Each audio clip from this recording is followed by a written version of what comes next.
Hello, friends. Welcome back to the Say What podcast. My name is Hannah, and on this podcast, we like to talk about things that people don't want to say out loud. And today, we're talking about sex toys. Talk about things that people don't want to talk about out loud.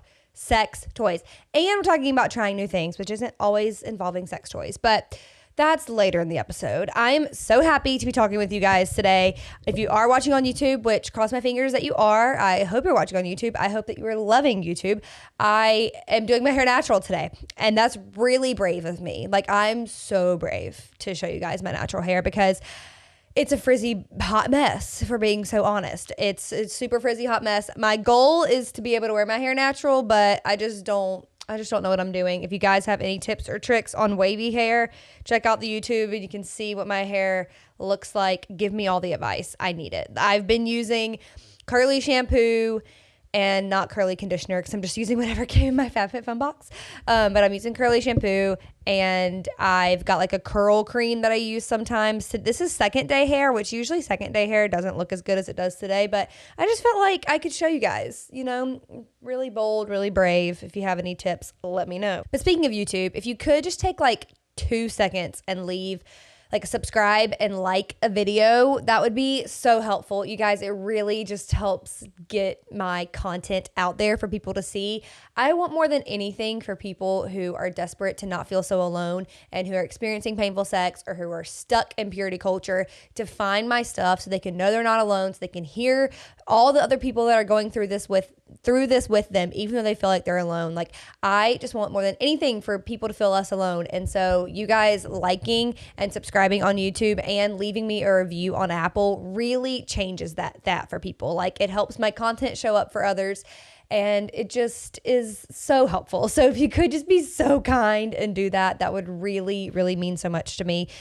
Please leave 5 stars. If you leave anything less, it will make me sad, if I'm being so honest. Unless you think it's a 4-star podcast, then that's fine. Vote with your heart. But I hope that your heart says 5 stars. Oh, man. So some updates. I have been off Zoloft, and I talked about that a little bit the last episode. And let me tell you, the rage is starting to come back. Yeah, the rage is starting to come back, and I am feeling really upset about that. Side note, because I'm so vulnerable here, I just want you guys to know that every time I podcast, I have to sneeze constantly. I don't know that I could ever do anything live because I just sneeze all the time. I don't know what it is about talking in a microphone that makes me sneeze. Anyways, I've been off so long. I wouldn't say the rage is like making me nervous, and it's not all the time by any means. I've just had a couple like bouts of it here and there, like a couple moments where I've had some really intense rage. It's usually when I'm really overwhelmed, really stressed out that I'm not getting my work hours because watching my son and working is really hard. And there's, we've just had a couple times this past week with my son being sick, and things are not going right, and I'm just getting really angry, and it's kind of scaring me a little bit, but not too much because I know how to control myself. And when I say scaring, not like I'm going to do anything by any stretch of the matter. I just don't want to start feeling that way again. That's what I'm scared of. Like, I'm scared of the rage coming back and that I should go back on Zoloft. But I'm not jumping to that. I'm not going to do that. I really feel like being off Zoloft and now just in the season of life I'm in and the stage of life I'm in, I'm able to handle my emotions a lot better than I was months and months and months ago. And now anytime I experience the rage, let me just like walk you guys through what I do. So I usually start taking like deep breaths because I feel the rage like in my chest, like in my bones, I feel the rage come through. And so I'm like, okay, it's time for me to reset my body. I need a nervous system regulation moment. I need to reset myself. And so I'll take a deep breath, literally in my nose, out my mouth, and like exhale longer than I'm inhaling. Breathe in my nose, out my mouth.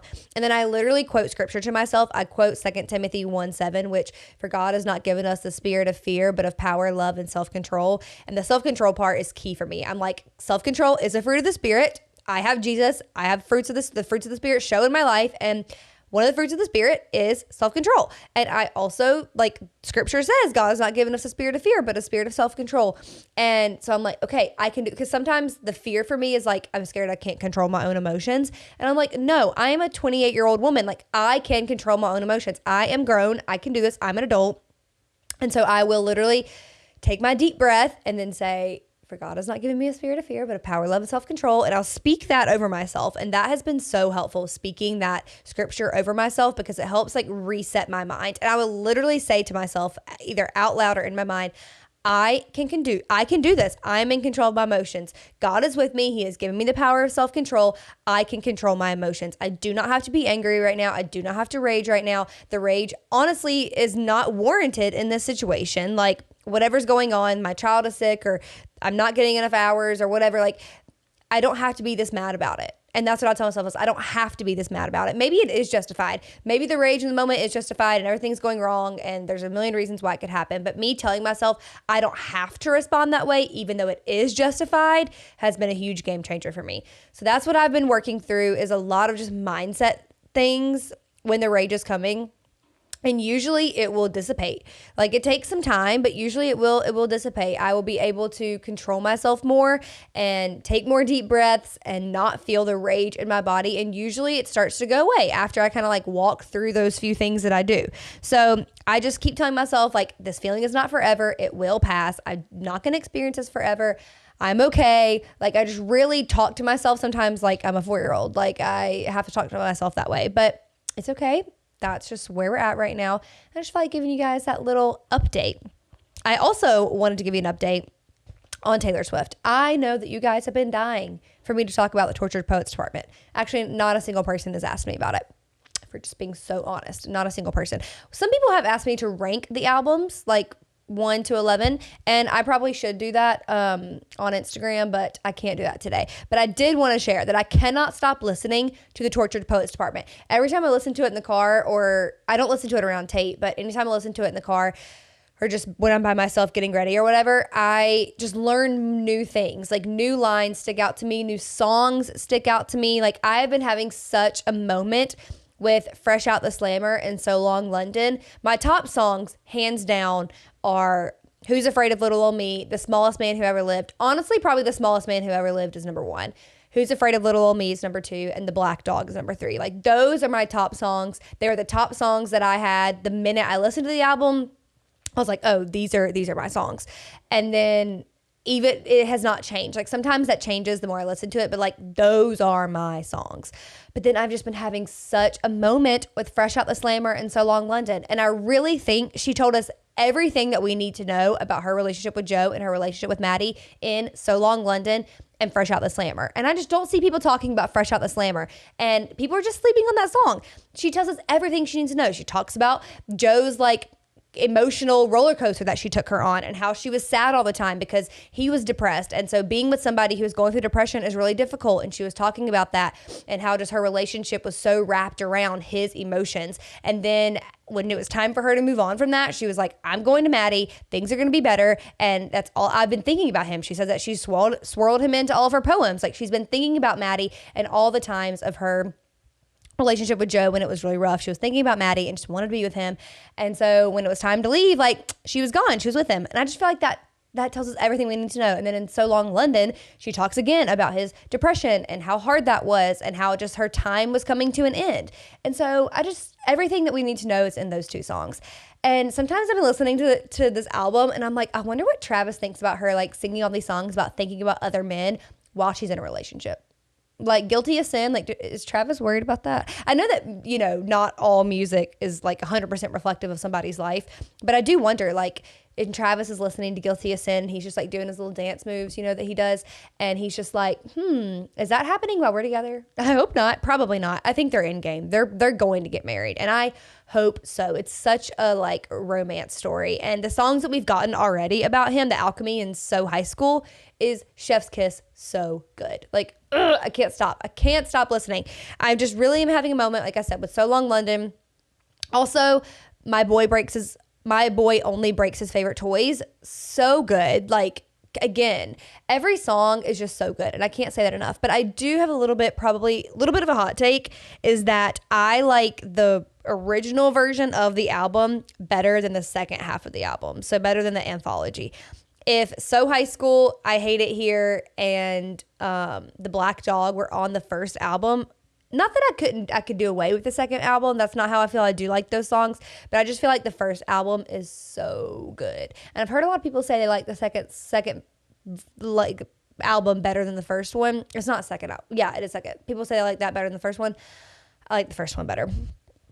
Anyways, I know you're dying to know my thoughts on that. I was actually just dying to tell you. And every time I listen to the songs, I'm like, I want to talk about this with somebody. And so I have a podcast and was like, I'm going to talk about it on my podcast because it's my podcast and I choose what I talk about, what I don't talk about. So there we go. Well, today I want to talk about trying new things. And part of that is sex toys. And this was inspired by, personal things in my life. But, we're not going to talk about that because there are some things that should be kept private. But I will say it just inspired, my life recently has inspired this podcast. And, Thomas and I have been trying new things or visiting things that I didn't like before baby. And it's been really fun. It has been so much fun. I feel like we have just had not like a better relationship, but our marriage has been thriving a lot recently. And I can really accredit that to 1, me being off Zoloft, 2, me having a higher sex drive because I'm off Zoloft, and 3, just the amount that we are like physically intimate with each other has just significantly risen recently.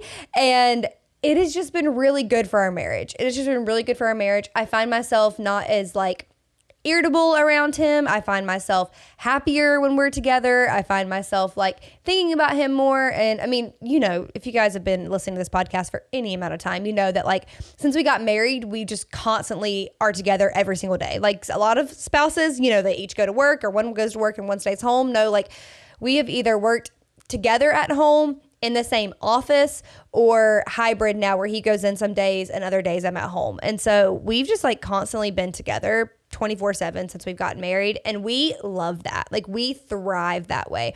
Like it is so good for us. And I love that so much.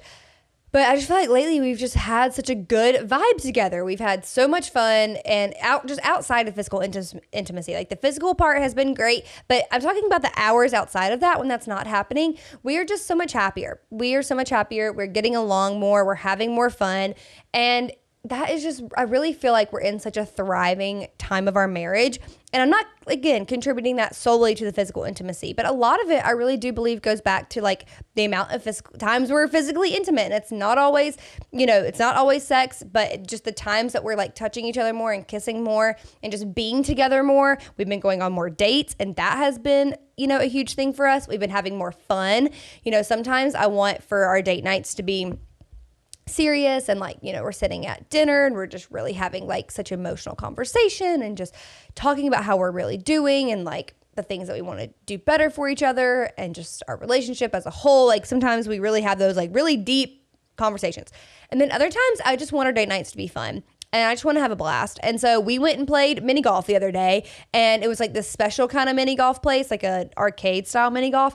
And it was a blast. Like we had so much fun. And then we went to frozen yogurt afterwards. And that was not did I just say frozen yogurt? I just accidentally lied to you guys. What is wrong with me? I've been really wanting frozen yogurt recently. And I think that's why my brain just said that. We went and got ice cream afterwards, which if you guys live in the Denver, what is wrong with me? If you guys live in the Durham, Raleigh area, you've got to go to Two Roosters Ice Cream. It is so good. And you specifically have to get the Sola cinnamon donut ice cream because it is chef's kiss. So good. But we've just been having like so much fun recently.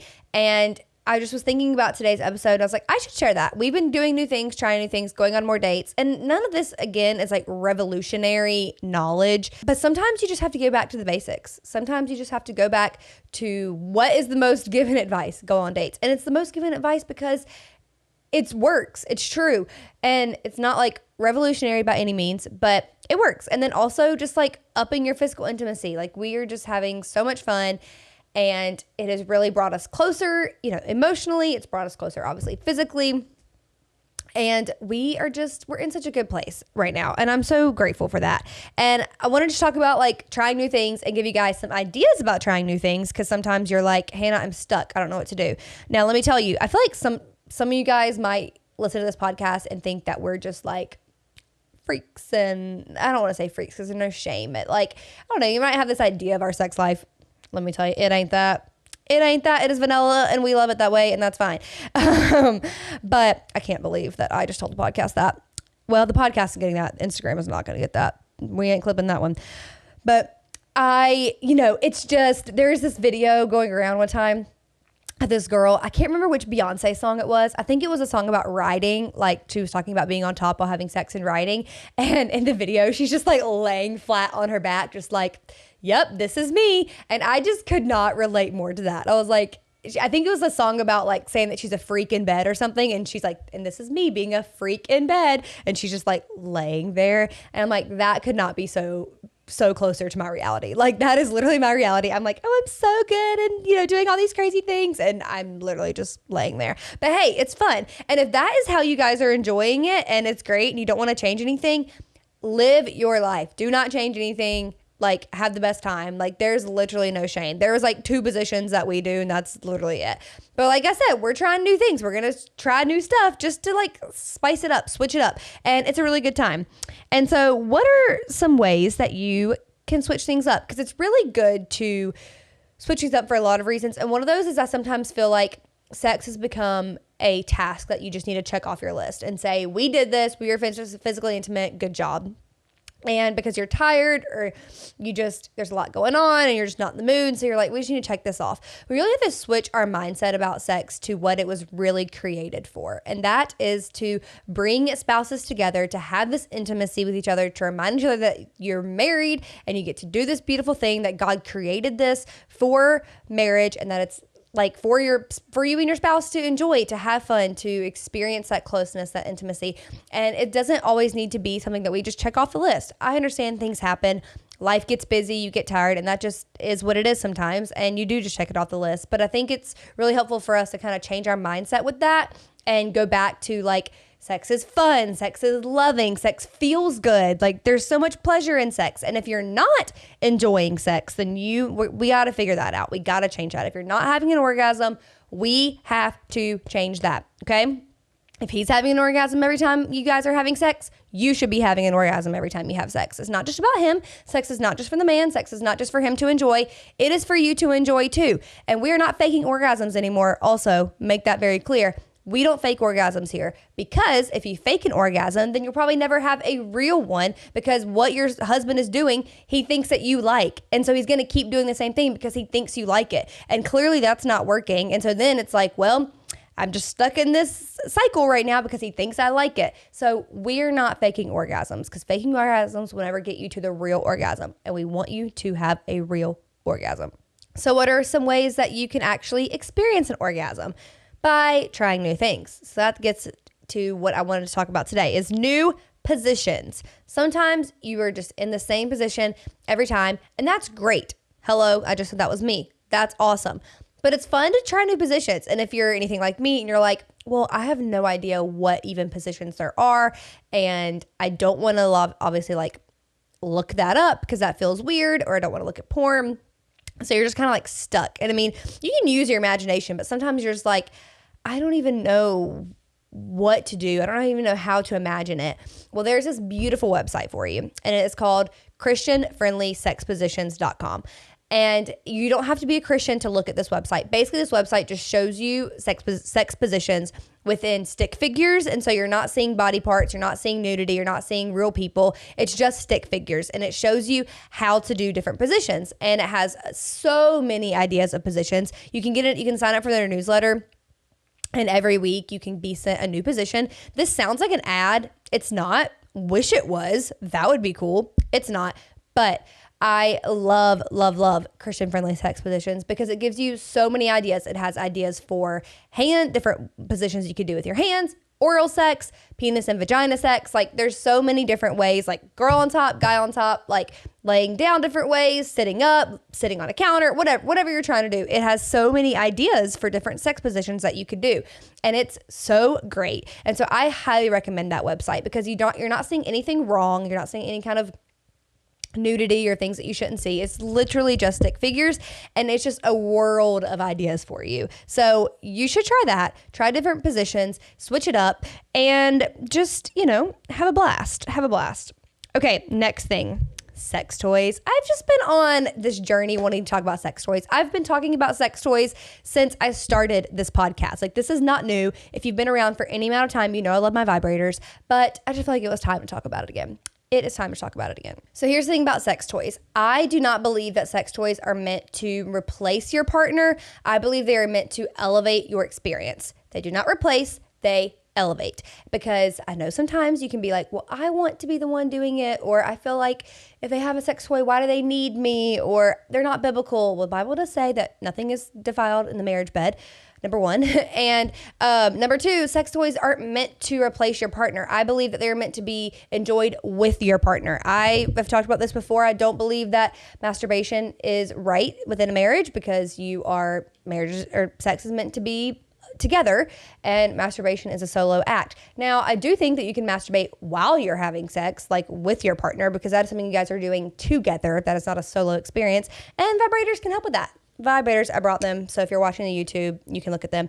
Listen, okay, there's one that I love so much, I've talked about forever. It's on Amazon. It was $8 or $14, and now it's $20 because there is like a version that you can use a remote control with. So that could be fun. We're talking about new things, and maybe your partner uses this as a remote control on you. That sounds really fun. You're holding it, and your partner is using the remote control to like do the different things. I'm not exactly sure what the remote control does. I have not had that one, but this vibrator does now come with a remote control, and it's $20. Now, since they took this one off Amazon a while ago, so I got another one, same brand. It's basically the same thing, but it just is like pointy. And that's really cool that it's pointy and is really nice. And it's not on Amazon anymore, which is really sad. And there's this other one that people like. It's the +1. People have talked about how much they love this vibrator, and it's like the greatest thing to ever happen to them. It lights up blue, and I just think it's a lightsaber, and I just can't see it any other way. Like, we've tried to use it, and I'm just like, this big, massive blue light that's happening is really throwing off the vibe. It is a lightsaber. I can't see anything other than a lightsaber, and I'm just not trying to have a lightsaber when I'm having sex. So personally, I did not like that one, but everyone swears by it. So I will link that one in the episode notes as well. But sex toys are great. It's okay if you're not comfortable with using sex toys. And there's also so many other sex toys besides vibrators. There's penis rings. There's like different like liquid things that you can use that taste differently if you're trying to do that. I'm always worried that that's going to irritate you, but I don't know. I've never tried it. There's those things. There's just a plethora of things on the internet that you can use. I've not tried all of them, but they're out there for you. And I was trying to think about a place for you guys to look at different sex toys just to see kind of what you're interested in. And Amazon is a great place because it ships in discreet packaging. So you're not going to like get a vibrator sent on your door and it's just like there in your door. It's in a discreet packaging. So we love Amazon. But I also found this other website that is called ChristianLoveToys.com. And again, you don't have to be a Christian to be on this website, but this website basically shows you sex toys that don't have any nudity. So there's no like nudity, because it also has some lingerie on there. And again, there's no nudity there. So you can try that. I'm not going to lie. When I was looking at that website, I felt a little bit of like, ooh, this feels kind of weird. So sometimes like the purity culture shame gets into my head, and I've been doing this for years, and you would think I've completely overcome it. And I have. I don't deal with a lot of that problem anymore. But I was feeling a little bit like, ooh, when I was looking at it online. I was like, some of this does not feel right for me to look at. But it's not bad. Like, it's totally fine. But I just was like feeling a little bit weary about it. But it's fine. I did not like look through all that website. I just found it and glanced on it. And I was like, oh, cool, there's no nudity. So you could look at sex toys there. You can look at that on Amazon. It is just a great resource. And if you're curious about using sex toys and you're not sure how your partner would feel about them, I would encourage you guys to talk to your partner and just say, hey, I've been thinking. You can even say, I was listening to this podcast, to the Say What podcast, and she was talking about sex toys and just talking about how much they can elevate your experience. And I just was wondering if you were ever curious about them. And you can even say, like, I do not want to use a sex toy in replacement of you. I think it would be really fun if like you use the toy on me, if I even use the toy on you, because you can use the vibrator on him. Vibrators aren't just for women. Like, you can use it on him as well. And so you could say, like, I think this could be a really fun way to like add to our experience and just make it more fun. And obviously sex is between me and you are doing a fantastic job. And I love having sex with you. And I think it is so fun. You are pleasuring me in every way. But I think this could just add to the experience. And then you can also say, if you are not having an orgasm, you could say, I know that we've been struggling with me orgasming and not getting to that point. And I really believe there could be so much more with sex between us. And a vibrator can help me experience an orgasm, because it can. It can. If you've not experienced one before, a vibrator can do that. And so you can just share that with them. I feel like it's a great way to have that conversation and just like make it so clear that you're not trying to replace your spouse, that this is something you're not going to use and that he's not going to use for solo time. This is just for you guys to use together within your, in your sex time. And it's just going to like make the experience better. So you guys know I'm always a fan. Some other fun new things that you could try is revisiting things that you may have not liked before, or maybe you didn't love it before. For example, like there was stuff that we would try before I was pregnant and I didn't like it. Some were different positions, some were just other things. I'm not, like I said, there's some boundaries. There were just things that like we had tried before that we didn't really like before I had a baby. And then after the baby, I was like, let's just see like what we think about that. Let's just give it another shot. And it is completely different. I don't know what having a baby did to my body. I've heard from people that when you give birth, if you've had vaginismus before, that birth can heal you of your vaginismus. And I was already healed before. Let me make that so clear. I was not experiencing pain whatsoever. I could have pain-free sex and it was great and it never hurt. But after a baby, it is even better. Like it is even better than I could imagine. I think it just did like a reset on my nerves down there and it's just way better. And so I'm like, well, let's try some other things. So we tried new positions. We've tried some other stuff that we didn't like before. And it has been just a game changer for me post-baby. And so if there's things, and I'm not telling you to do things that you don't want to do, make that clear. But if there's stuff that you're like, I didn't really like that before, but I want to like it, why don't you just try it again? See if something has changed within your body. Because that could totally happen. Okay, last thing on my list of things to try is try some new locations. I know sometimes we can just get in the routine of like, we only have sex in our bed and that's it. When you have an entire house. Now, I am not one to have sex in anywhere that is not my house. Like, I guess if we were like on vacation or whatever, that's different. But like, I'm not having sex in like a bathroom at a public place that some people do. I'm not having sex in a car that some people do. I'm just not for like the public places of having sex. I don't think it's sanitary and that's just not for me. It's for you, great, as long as you're not exposing other people to your sex. But it's just not for me. But I think that trying new locations within your home is a great idea. Like you got a couch, you got a guest bed, you've got a counter. What fun could be had there, And ChristianFriendlySexPositions.com will show you different like ways that you can have sex in different locations as well. So that's a really good idea. So I would try that. That's just another way to like switch it up. Think about a different place you could try, especially if you have a baby. Like I know sometimes it's just like we can only have sex in our bed. But if you're ever like have a babysitter that's not with baby at home, or if you have a guest room that you would like to try, like why don't you do that? Just like have some fun around your house. It's a good time. It is a good time. All right. I hope you guys have so much fun trying these new things. Here's just your reminder to try new things. It can always be fun. Here's your reminder that sex toys are good and they're not bad. And if you're comfortable with them, that's great. But also if you're not comfortable with them, that is okay. And I'm never going to tell you to do something you're not comfortable with. So hope this was helpful today. Hope you guys just go have the best sex ever. And I hope you guys just have the best day. Thanks so much for hanging out with me. I love you so much and we will talk soon.